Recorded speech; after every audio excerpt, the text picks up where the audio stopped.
बस मारना पीटना ही बाकी रह गया है। तुम्हें जो करना है करो, लेकिन सावित्री नहीं।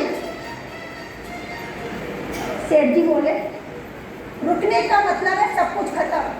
अब हम रुकने वाले नहीं है। अब देखो ज्योति, आज मैं उन लोगों को वचन देकर आया हूं, या तो तुम दोनों अपना स्कूल छोड़ दोगे, नहीं तो ये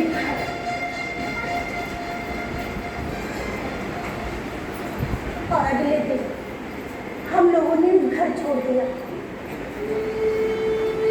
एक दिन की बात है, सब लोग खाना खाकर अपने अपने घर चले गए थे। उस दिन रात में कोई भी नहीं ठहरा था। सेठ भी हिसाब किताब करने लगे, तभी पीछे के दरवाजे से दो आदमी हाथ में कुल्हाड़ियां लेकर भीतर घुस आए। मैं चिल्लाई, कौन है, कौन है वहां? तभी वो दोनों आदमी हाथों में कुल्हाड़ियां लेकर सेठ जी के सामने जाकर खड़े थे। मैं दौड़कर दोनों के बीच में खड़ी हो गई। रुक जाओ भाइयों, अपने हाथ रोक लो। उसमें से एक गर्जा, हट जाओ सामने से, नहीं तो हम तुम्हें खत्म कर देंगे। समाज के लिए तुम्हारा स्कूल, तुम्हारा पढ़ाना सब कुछ बंद होना चाहिए, और इस काम के लिए हमें पैसे मिले हैं।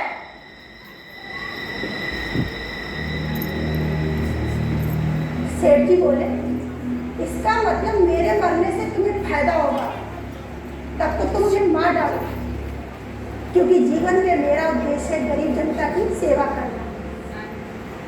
और इतना कहकर सेठ जी ने अपनी गर्दन झुका दी। ये देखकर उन दोनों ने अपनी अपनी कुल्हाड़ियां फेंक दी।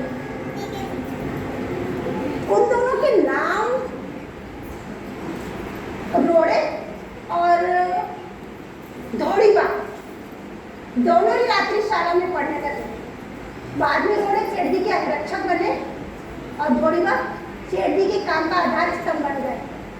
उन्होंने वेदाचार नामक एक ग्रंथ लिखा।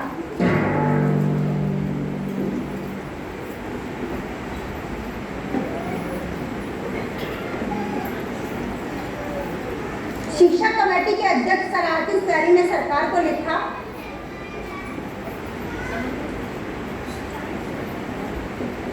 ज्योतिबा और सावित्री शिक्षा का महत्वपूर्ण कार्य कर रहे हैं, इसलिए उनका तथा उनके कार्य का गौरव किया जाना चाहिए। सरकार ने उनकी बात को माना और सम्मान के तौर पर सेठ जी को शॉल दिया और हार पहनाया।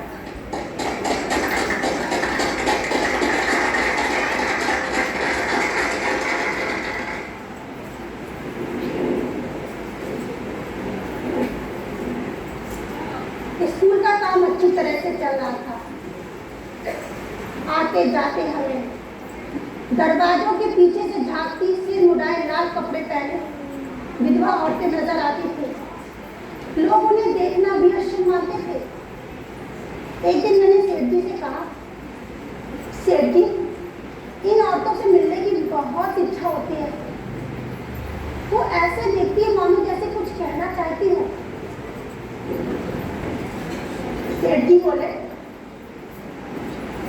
बात तो तुम्हारी ठीक है, मगर वो ब्राह्मण घरों की औरतें हैं। यदि हम वहां जाएंगे तो और भी हंगामा मच जाएगा और हमारे मौजूदा काम में बाधा उत्पन्न होगी। बाद में सेठ जी ने मुझे बाबा कदम की लिखित यमुना पैटर्न ला करके दी। ये विधवाओं के दुख को बयान करने वाला उपन्यास था। इसमें ऐसी ही विधवाओं के बारे में लिखा गया था।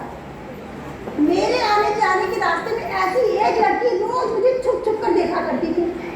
मैं भी, और उसने भी ऐसे में जब आ रही थी तो मेरे पीछे पीछे वो भी छुप छुप कर चल रही थी। मैं भी सारे रास्ते उस पर नजर रखे हुए थे। जैसे मैं घर पहुंची वैसे छत से वो घर के भीतर घुस गई, मानो उसकी जान में जान आ गई। मैंने उस लड़की से कहा, कौन हो तुम? तो वो लड़की बोली, आई, अब आप भी मुझे बचाइए। मैं आपको क्या बताऊं, मेरे भीतर एक जीवन पल रहा है और उनको मरे हुए 2 साल हो गए और ये बात उनके भाई का है और मुझे अभी भी सताया जा रहा है।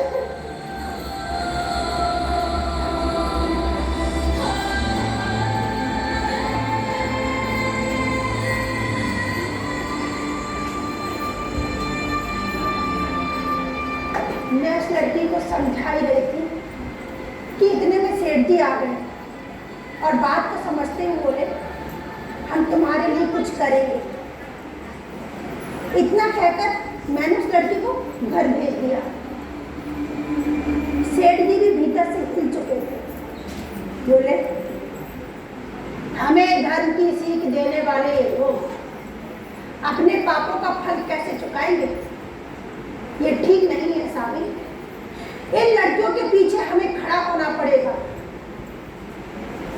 आखिरकार तय हो गया कि बाल हत्या प्रतिबंधक गृह शुरू किया जाए। इसके लिए पोस्टर छपवाए गए। ये पोस्टर जगह जगह लगाए गए। पुणे में तो लगाए गए, तीर्थ स्थानों पर भी लगाए गए, क्योंकि तीर्थ स्थानों में जाकर ऐसी औरतें अपनी जान दे देती थी। इनसे छुटकारा दिलाने के लिए बाहर से दाई को क्यों बुलाया जाए? बेवजह लोगों में बात फैलेगी, इसलिए मैं अकेली उनके नन्हे जीत के गवाह होती थी। वो लड़की अपने बच्चों को मेरे हवाले छोड़कर चली जाती थी। ये बच्चे ही मेरी दुनिया हो गए थे।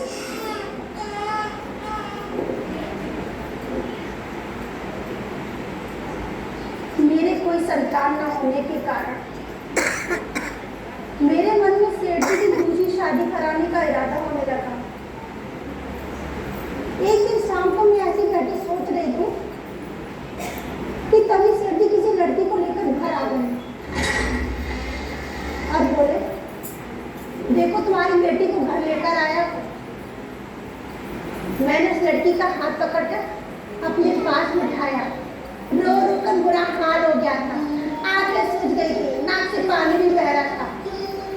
सेठ जी ने बताया, शादी पति के गुजर जाने के बाद से इसके पेट में किसी और का बच्चा पल रहा है। काशी नाम है इसका। ये नदी में जान देने जा रही थी। संयोगवश में वहां पर था, इसलिए मैं इसे घर ले आया। मैंने उस लड़के से कहा, देखो बच्चा नया जीवन पाने के लिए आता है, उसे आने देना चाहिए। हमारे तरफ वो गलती ना करे, इसके लिए उसे अच्छा इंसान बनाना चाहिए। और हाँ, तुम्हारे बच्चे को हम अपना बच्चा समझकर ही पालेंगे। उस नन्ही से कुछ दिनों के बाद काशी ने एक बेटे को जन्म दिया। उस नन्ही सी जान को मेरी गोद में डालकर वो चली गई। हमने अपने घर को वंदनवार से सजाया, बच्चे को पालने में झुलाया, नाम रखा यशवंत। आगे चलकर यह भी यशवंत फूले के नाम से हमारे काम में शामिल हो गया। ब्राह्मण औरत की पेट से पैदा हुआ, इसलिए ये हमारे लिए पराया भी हो गया। आजकल हमारे घर के पानी का बहुत बुरा रहने की बड़ी तारीफ हो रही है। पेशवाओं ने पुणे में पीने का पानी का बहुत बनवाया था, लेकिन माँ को पानी छूने तक की इजाजत नहीं थी। छुआछूत और परछाई से भी अपवित्र हो जाने वाला जमाना था वो। पानी कुदरत के स्नेह से लोगों को वंचित रखने का इन्हें क्या है? क्या हमने अपने घर के पानी का हौज सबके लिए खुलवा दिया। आज भी माँ बहनों को पानी भरते हुए देखती हूँ तो अच्छा लगता है। बाद में सेठ जी ने गुलामगिरी नामक एक ग्रंथ लिखा और सत्यशोधक समाज की स्थापना कर दी गई। मनुष्य जाति से नहीं बल्कि अपने गुणों से मान बनता है, इसलिए किसी भी जाति के लोगों को सत्यशोधक समाज में आने पर रोक नहीं थी। सत्यशोधक समाज में आपस में वचन देकर बगैर पुरुष की शादी करने की फैसला किया गया और यह भी तय किया गया कि बेवजह पैसा खर्च ना किया जाए और हमें कामयाबी मिली। लेकिन लगता है आप लोगों ने इस कामयाबी कामयाबी को आगे न बढ़ाकर इसे कहीं दबा दिया है। इसलिए लड़की को आज भी अभिशाप माना जाता है, इसलिए दहेज का नाम फन फैलाए खड़ा है। 1877 में बहुत बड़ा सूखा पड़ा। इंसानों की पीड़ा देखी नहीं जाती थी। एक माँ ने तो अपने बच्चे को जहर दे दिया, खुद भी खाया और मर गया। धनकवाड़ी में कैंप खोला गया। मैंने सभी काम करने वाली औरतें और छात्रावास के बच्चों को इकट्ठा किया। दिन भर चूल्हा जलता था। रोज 2000 से ज्यादा बच्चे खाना खाते थे। इसमें पुण्य का सुख मिलने से ज्यादा दुख इस बात का था कि सभी गरीबों को खाना खिलाने के लिए मेरे पास पर्याप्त पैसे क्यों नहीं है। सत्यशोधक समाज की हर पखवाड़े सभा होती थी, जिसमें यह निर्णय किया गया कि इन विधवा लड़कियों का बाल काटना और मुंडन कैसे रोका जाए। बंबई की सभा में कई हजार नाई जमा हुए, भूखों मरने के लिए तैयार थे, लेकिन अपनी माँ बहनों की मान हानि बिल्कुल रुका देना चाहते थे। ये औरतें न इनके समाज की थी न इनके घर की थी, लेकिन विचारों में सहमति आ जाने के बाद तमाम दूरियां मिट जाती हैं।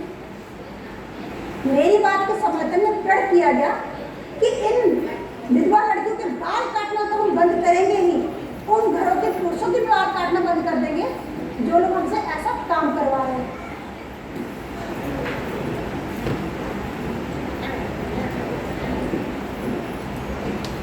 यशवंत की पढ़ाई लिखाई बराबर चल रही थी। एक दिन सेठ जी बहुत चिंतित लग रहे थे। बोले,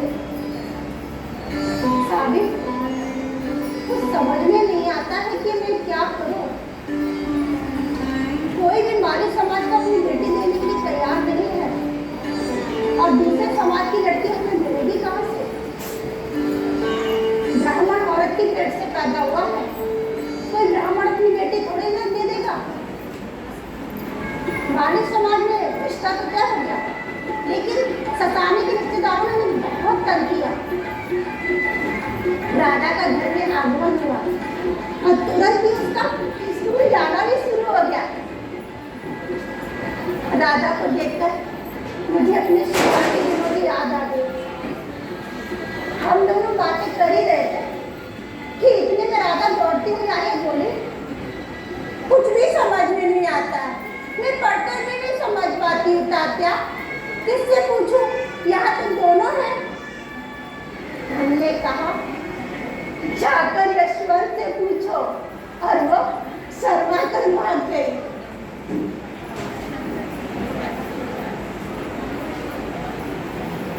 सामाजिक मूल्यों के विरुद्ध हमारा जीवन सहज गति से बीत रहा था। अचानक सेठ जी के शरीर का दाहिना हिस्सा लकवाग्रस्त हो गया। उन्होंने उसी हालात में अपने बाएं हाथ से अपनी अधूरी पुस्तक सार्वजनिक सत्य धर्म को लिखकर पूरा किया। सेठ जी बोले, सावित्री, मेरे भाई बंधु सगे संबंधी नाते रिश्तेदार यशवंत को सुख से जीने नहीं देंगे, इसलिए हमें बदलानामा बनाना ही होगा। हम दोनों पति पत्नी के पश्चात हमारा बेटा यशवंत हमारी तमाम चल और अचल संपत्ति का वारिस होगा और सत्यशोधक समाज की परंपरा के अनुसार हमारा दाह संस्कार करने का अधिकार भी सिर्फ यशवंत को ही होगा। ये सुनकर सब रोने लगे। इधर सेठ जी की जीवन यात्रा समाप्त हो गई। उनको ले जाने की तैयारियां चलने लगी। उन्हें ले जाने का समय आ गया। तभी उनके दोनों भाई बाबा महादेव बीच में अड़ गए और बोले, ज्योतिबा मेरे भाई थे, इसलिए हम उनके शरीर को अपने कंधों पर लेकर जाएंगे। यशवंत हमारे में से नहीं है, उसे अग्निपात उठाने और चिता पर भी देने का कोई हक नहीं है।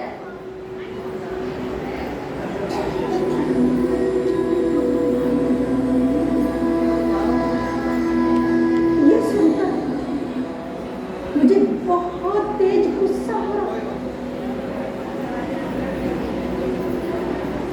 एक पल के लिए मैंने सोचा और अपने आंसू पोंछकर खड़ी हो गई। ठहरो, मैं अभी जिंदा हूं, मुझे रीति रिवाज मत सिखाओ।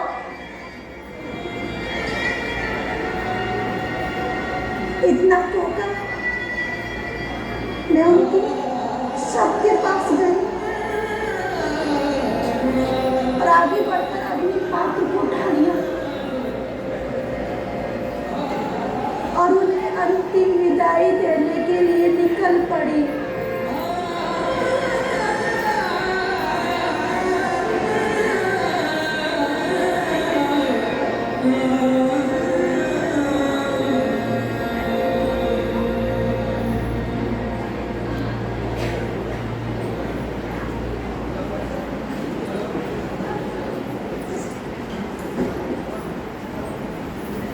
सत्यशोधक समाज का काम बराबर जारी था। यशवंत की पढ़ाई लिखाई समाप्त हो गई थी, वो डॉक्टर बन गया था। उसी दौरान प्लेग की महामारी फैली।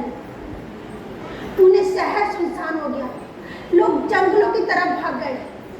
ऐसे बुरे वक्त में शूद्र अति शूद्रों की मदद करने वाला कोई नहीं था। मैंने यशवंत को बुला भेजा और बस्ती बस्ती में काम करना शुरू कर दिया। यशवंत बोले, आई ज्यादा दौड़ धूप मत करो, ये प्लेग की महामारी है, लग जाएगी। मैंने यशवंत से कहा, यशवंत, संबंधों में भावुकता दिखाने की बजाय काम में मन लगाओ। और हाँ, मुझसे पहले यदि तुम चले गए तो भी कलेजा मजबूत करके जी लूंगी। इतना कहकर मैं बस्ती की तरफ दौड़ी और वहां एक छोटे से बच्चे को रोते बिलखते हुए देखा। उसे उठाया और छाती से लगा लिया। सोचा बच्चे को इसी वक्त मौत आ जाए तो कम से कम ममता की छाव में आए।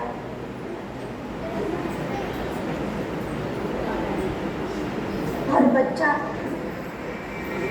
मर गया और मुझे प्लेग की बीमारी लग गई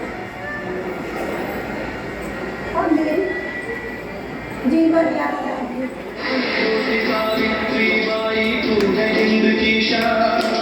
नारी शक्ति का दौर आज का तेरी ही पहचान। लाखों में तू एक बेटी, इस मिट्टी की शान। माँ सावित्री पूरे हिंद की